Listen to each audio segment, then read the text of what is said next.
في مامي بتسأل ينفع أعلم البرمجة لابني أونلاين؟ وإيه الأفضل الأونلاين ولا الأوفلاين؟ بصراحة في 2025 التعليم الأونلاين مش بقى بس فعال، لأ ده بقى الأفضل في حاجات كتير جدا.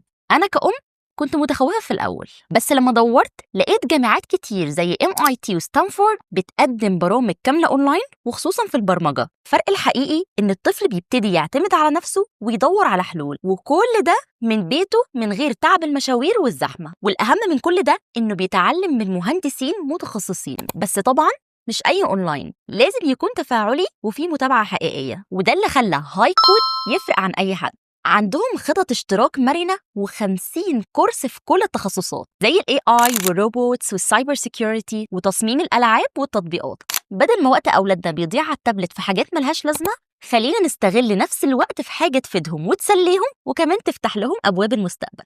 هاي كود بتقدم تعليم ممتع وتفاعلي من غير تعب المشاوير أو الزحمة. انتوا عارفين إن هم كمان عاملين أول سيشن مجانية؟ جربي بنفسك أول سيشن مجانية وانت بنفسك هتشوفي الفرق.